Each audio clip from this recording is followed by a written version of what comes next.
MVV visa atau Machtiging tot Voorlopig Verblijf, yaitu visa semi permanen untuk tinggal di Belanda. Halo teman-teman, kembali lagi di channel saya. Nah, kali ini saya akan berbagi pengalaman tentang bagaimana proses MVV visa dengan beserta juga dengan bagaimana kita melalui proses ujian inboekring examen atau ujian bahasa Belanda. Nah, saya akan berbagi pengalaman ini sesuai dengan proses sesuai dengan apa yang saya lalui ya. Jadi, MVV visa itu sendiri kepanjangan dari Machtiging tot Voorlopig Verblijf, yaitu visa semi permanen untuk tinggal di Belanda gitu ya. Kalau Schengen visa itu kan visa dengan jangka waktu 3 bulan. Nah, untuk MVV ini adalah jangka panjang ya, bisa sampai 5 tahun.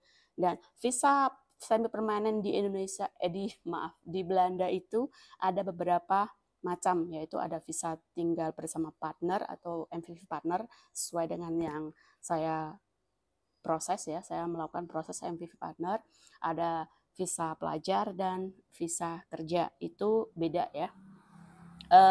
Untuk pengajuan MVV partner itu ada beberapa kategori ya, yaitu yang sudah menikah dengan warga Belanda atau punya hubungan dengan warga Belanda. Terus pasangan berwarga negara Belanda juga, dan ada juga yang berwarga beda negara, bukan dari negara Belanda, tapi tinggal dan bekerja di Belanda. Itu juga ada visa semi permanennya, tapi saya kurang tahu bagaimana prosesnya ya. Terus umur kita lebih dari 21 tahun, lulus integration examination atau inboekring examen atau ujian bahasa Belanda di kedutaan Belanda. Terus kamu akan tinggal bersama partner yang sudah membuat pernyataan di Gemeentenya. Itu sebelum kita melakukan proses itu ada partner kita harus membuat kayak pernyataan ya di Gemeente, atau kalau di Indonesia apa, di capil atau apa ya gitu, di pemerintahan setempat ya, bisa dibilang capil ya, Gemeente. Jadi untuk persyaratan itu kita harus penuhi. Jadi kita punya pasangan di Belanda, kita punya sponsor untuk tinggal dan membiayai kita waktu proses hingga di sana gitu. Dan syaratnya yang saya sebutkan tadi adalah kita harus lulus ujian inboekring examen. Nah, di ujian inboekring examen sendiri itu ada dibagi menjadi 3 bagian ya. Yang pertama adalah Spreekvaardigheid, yaitu kemampuan kita berbahasa Belanda. Yang kedua adalah Leesvaardigheid, yaitu kemampuan kita membaca atau mendengar atau ya seperti itu. Terus yang ketiga adalah Kennis van de Nederlands Samenleving, yaitu atau biasanya disebut dengan KNS ya, pengetahuan tentang negara Belanda gitu. Jadi ada 3 ujian tersebut yang kita bisa lakukan di kedutaan Belanda. Nah, di tiga ujian tersebut itu kita bisa lakukan dalam 1 hari. Jadi kita apply, kita mendaftarkan diri gitu ya di inboekring.nl. Kita daftar di situ, nanti kita mendapatkan nomor kandidat. Setelah kita mendapatkan nomor kandidat atau nomor peserta, kita bisa mengajukan kayak appointment ya, kapan kita melakukan ujian. Nah, di ujian sendiri tersebut itu kita harus membayar 150 euro. Jadi tiga-tiganya itu jumlahnya 150 euro karena Spreekvaardigheid itu 60 euro, Leesvaardigheid itu 50 euro, dan KNS itu 40 euro. Jadi totalnya 150. Nah, setelah kita mendaftar, kita mendapatkan nomor kandidat, setelah kita bayar, kita mendapat nomor kandidat, lalu kita melakukan ujian. Nah, dalam proses ujian kalau kita nggak lulus satu dari salah satunya, seumumnya kita kan ujian 3 nih ya, Spreekvaardigheid, Leesvaardigheid, dan KNS. yang 2 ini lulus, tapi yang Spreekvaderheid-nya tidak lulus. Jadi kita hanya mengulang Spreekvaderheid-nya dan kita hanya membayar lagi sesuai dengan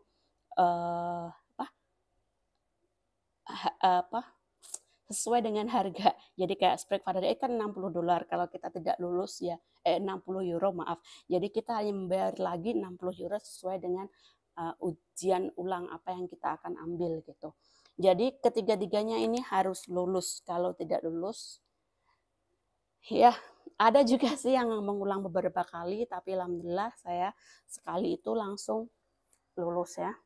Dan setelah kita melakukan ujian itu biasanya minimal itu 2 minggu, ada yang sampai 8 minggu untuk mendapatkan hasil ujiannya. Untuk yang tidak lulus dari 1 diantaranya kita hanya mengulang 1. Nah, setelah hasil ujiannya diberikan seperti ini ya, itu kita bisa melakukan pendaftaran MVV. Nah, kebetulan waktu itu saya ujiannya 9 November dan keluarnya itu akhir November. Tanggalnya itu kalau nggak salah tanggal 26 atau tanggal 26 itu sudah keluar hasilnya. Biar katanya lagi kalau nilainya kita bagus itu cepat keluarnya katanya sih ya.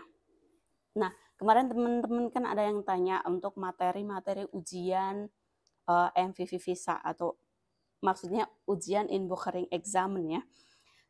Jadi materi-materinya itu kemarin pertama sebelum ujian. Jadi saya mengikuti kursus di Erasmus. Lalu beberapa bulan sebelum ujian saya lebih banyak lihat ke YouTube, yaitu channelnya Art Apel atau NAR Nederland. Itu sangat-sangat membantu ya video-video tersebut. Saya juga diberi materi beberapa teman, jadi ada grup MVV Indonesia Belanda. Di situ ada yang berbagi materinya. Saya kayaknya masih ada di email, jadi kalau ada teman-teman yang ingin tahu materi-materi ujiannya bisa komen emailnya di bawah, nanti akan saya kirim ya materi-materinya. Tapi menurut saya lebih banyak praktek bahasa sama kayak kita catat nih, kita baca lagi gitu. Nanti partner kita ngedengerin kesalahan katanya di mana gitu, itu worth banget. Jadi di Spreekvaderheid itu kan nanti komputer memberikan pertanyaan ke kita dan kita harus menjawab. Ya, kita harus ngomong di mic nih. Nah, itu jawabannya bisa 1-2 suku kata, tapi kita harus mengucapkannya dengan tegas gitu. Karena ada beberapa kemarin ada pengalaman temen dia tuh suaranya lembut banget gitu. Nah, dia tuh hampir udah 2 kali gagal di Spreekvaderheid-nya, padahal dia untuk berbahasa tuh lebih baik dari saya gitu. Nah, ternyata kesalahannya itu suaranya tuh pelan banget, jadi mungkin di mic-nya itu tidak begitu tidak begitu jelas, dan akhirnya dia gagal 2 kali. Akhirnya dia bukan belajar bahasa, tapi belajar berbicara keras di waktu di mic-nya tersebut gitu. Jadi Spreekvaderheid-nya itu kita jawab pakai ngomong langsung ya. Untuk Leesvaderheid nanti ada pilihan ganda, jadi ada tulisan nanti pengucapannya bagaimana, atau sebaliknya gitu, ada suara nanti kita memilih penulisannya yang tepat bagaimana gitu. Untuk KNS nanti kalian bisa lihat di YouTube NAR Nederland atau Art Apel, di situ ada semuanya. Di YouTube itu ada tentang KNS inboekering examen A1, itu konkret banget jawabannya, itu persis gitu. Ya, nanti kita bisa dicek ya di KNS A1 inboekering examen, itu judulnya. Lalu untuk dokumen-dokumen yang kita perlukan ya. Waktu itu yang saya butuhkan ya, saya berbicara sesuai dengan apa yang saya ajukan, yang saya buat untuk melakukan MVV visa. Yang pertama adalah fotokopi paspor, SKBM, atau surat atau buku nikah yang sudah menikah. Jadi kalau sudah menikah tidak perlu SKBM, akte lahir, hasil ujian, akte cerai, dan satu lagi surat domisili. Nah, kebanyakan teman-teman itu lebih ke susahnya di mendapatkan SKBM ya, yang bagi yang belum nikah dengan partner. Nah, SKBM sendiri itu dibuat di pertama ada tahapnya ya. Jadi saya itu membuatnya di kelurahan. Jadi buat surat keterangan belum nikah dari kelurahan, sudah mendapatkan tanda tangan dari Bapak Lurah, lalu kita bawa ke KUA atau Capil. Jadi untuk Muslim kita bawa ke KUA untuk minta surat keterangan belum menikah. Kalau yang non muslim kita minta ke Capil. Nah, biasanya ada beberapa KUA dan Capil memang belum pernah membuat surat SKBM gitu. Jadi kemarin sebagai alternatifnya saya sudah cari contoh di Google SKBM itu seperti apa gitu. Bahkan di kelurahan pun masih bingung SKBM itu apa gitu. Kalau untuk mendaftarkan pernikahan di Indonesia dan di luar negeri itu kan beda. Jadi tidak semua kelurahan, KUA atau Capil itu memiliki form untuk SKBM itu sendiri. Jadi setelah mendapatkan surat SKBM ya dari kelurahan, lalu saya bawa ke KUA dan benar sekali di kelurahan pun saya harus membawa contoh gitu. Jadi saya cari Google contoh surat SKBM itu seperti apa. Saya bawa kelurahan dan mereka mengerti, mereka membuatkan sesuai dengan apa yang ada di contoh gitu. Terus saya ke KUA juga sama, mereka tidak tahu apa itu SKBM, surat keterangan belum menikah, karena biasanya kan untuk mencatatkan pernikahan di sebuah daerah kan ada beberapa surat gitu ya, dan itu tidak ada SKBM. Dan akhirnya saya kasih contohnya dan mereka mau membuatkan gitu. Kalau memang ada contohnya mereka minta, dan itu saya nunggu cuma sekitar 15 menit dan mereka membuatkan, ditandatangani oleh ketua KUA. Kalau kembali lagi kalau non muslim itu ditandatangani oleh pimpinan Capil ya. Kalau di KUA kita ditandatangani oleh ketua KUA gitu. Ini alternatifnya mungkin ada sebagian yang mereka tidak tahu gitu SKBM itu apa. Nah, alternatifnya kita cari di Google. Nanti kalau ada teman yang mau bisa komen juga di bawah. Nanti bisa DM di Instagram saya Yuniwin atau Facebook saya Yuniwin Arse, atau emailnya nanti saya kasih contohnya di email ya. Kalau di email kayaknya lebih mudah. Itu ya. Jadi fotokopi paspor, surat keterangan belum menikah, akte lahir, hasil ujian, dan surat domisili. Surat domisili itu saya cuma mintanya di lurah, di tingkat kelurahan itu sudah bisa. Terus akte cerai atau buku nikah. Jadi kayaknya kalau SKBM itu kalau belum menikah dengan warga negara Belanda, kita tidak perlu SKBM kayaknya ya, hanya butuh surat domisili. Tapi kalau belum, jadi mau nggak mau harus buat surat SKBM. Nah, untuk dokumen-dokumen kita sebelum 4 Juni 2022 ya, kita kan harus melakukan legalisir. Jadi dokumen-dokumen tersebut itu kita legalisir ya di 3 kementerian, yaitu Kemenkumham dan Kemenlu dan Kedutaan. Jadi Kemenkumham, Kemenlu, dan Kedutaan. Jadi sebelumnya kita legalisir sesuai dengan permintaan Jemente setempat. Jadi Jemente di mana partner kita tinggal. Ada yang meminta ditranslate ke dalam bahasa Indonesia, bahasa Belanda, ada yang minta ditranslate ke dalam bahasa Inggris, atau dua-duanya bisa. Kebetulan waktu itu partner saya bertanya dan bisa ditranslate kedua-duanya, jadi saya pilih option ditranslate ke bahasa Inggris, itu lebih murah ya. Lalu dilegalisir. Nah, untuk legalisirnya waktu itu saya menggunakan agent, karena untuk legalisir di ketiga kementerian itu kan juga butuh waktu ya. Walaupun memang mudah dan murah, tapi kan untuk transport ke Jakarta itu juga menjadi pertimbangan gitu. Tapi untuk pengajuan setelah 4 Juni 2022 ada ketentuan pasal 12 Konvensi penghapusan persyaratan legalisasi terhadap dokumen publik asing atau konvensi apostille. Jadi mulai tanggal 14 Juni lalu untuk legalisir diganti menggunakan pelayanan apostille pada Direktorat Jenderal Administrasi Hukum secara online melalui halaman online ahu.go.id itu ya.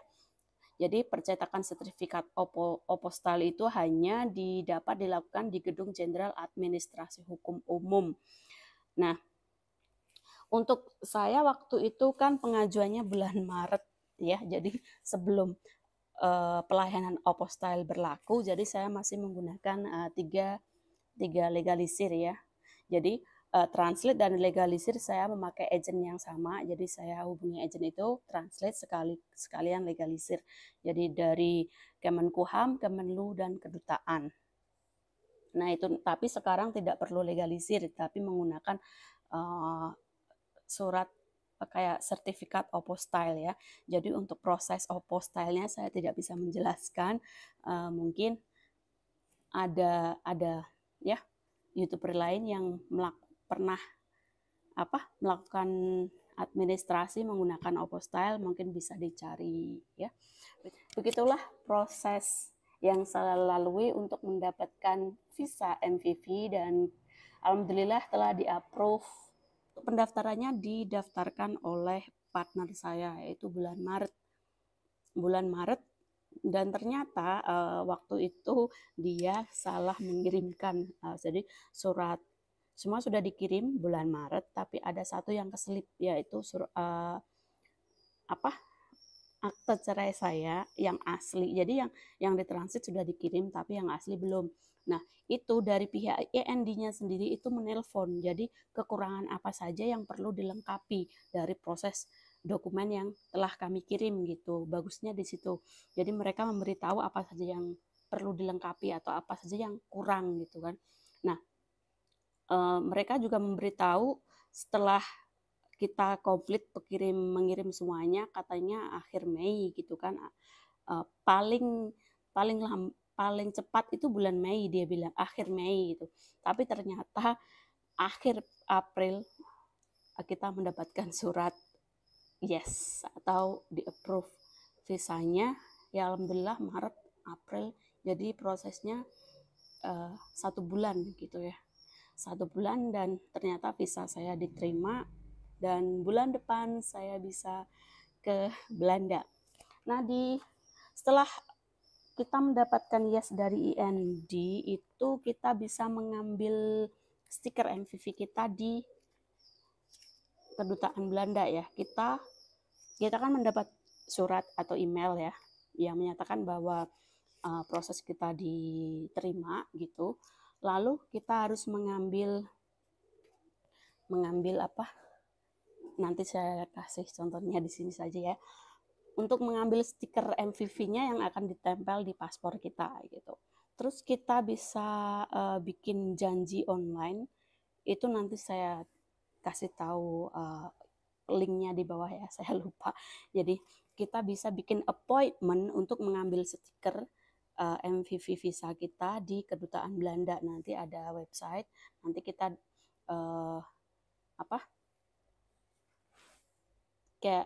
kayak minta tanggal janji gitu ya, bikin appointment tanggal janji untuk mengasihkan ke paspor kita ke kedutaan Belanda. Dan kita bisa biasanya proses pengambilan stiker kan 2 hari. Jadi semuanya hari Senin kita ngasih paspor ini ke kedutaan Belanda, itu hari Rabu kita bisa ambil langsung di kedutaan Belanda, atau kita harus bayar berapa ya, dirupiahkan itu 200.000. Jadi kalau dirupiahkan itu 200.000, tapi kita harus bayarnya pakai kartu gitu kan. Nah kebetulan pas pembayaran, jadi setelah kita bayar di situ kita bisa langsung pulang. Nah paspor kita ini yang sudah ditempel stiker MVV ini akan dikirim melalui pos. Tapi sayangnya sampai di sana kartu saya error, jadi saya harus nunggu 2 hari di Jakarta untuk nungguin paspor saya dan mengambil kembali di kedutaan Belanda gitu. Nah, gitulah teman-teman ya prosesnya. Semua proses pasti melalui kendala ya, semua orang pasti akan melalui kendala dalam pembuatan proses. Ada yang susah di ini, susah di itu, tapi kalau kita yakin dan menjalannya dengan enjoy, enjoy aja dah gitu. Pasti semua akan berjalan dengan baik ya. Setelah saya mendapatkan visa MVV ini, lalu insya Allah bulan Juni saya akan terbang ke Belanda. Dan setelah kita di Belanda, kita juga harus kayak bikin laporan ke Jemetes setempat bahwa kita sudah sampai untuk pengambilan resident permit. Iya, kayak resident permit ya kalau nggak salah. Itu walaupun sudah mendapatkan visa, ini masih ada rasa deg-degan di sana gitu kan, karena ini adalah pengalaman pertama saya menginjakkan kaki di Belanda. Jadi untuk mungkin nanti akan saya share juga pengalaman-pengalaman di Belanda atau perbedaan kultur dan sebagainya. Ya, jadi tunggu saja pengalaman saya di Belanda nanti. Terima kasih teman-teman sudah menonton sampai akhir, dan sampai ketemu lagi di video berikutnya. Assalamualaikum.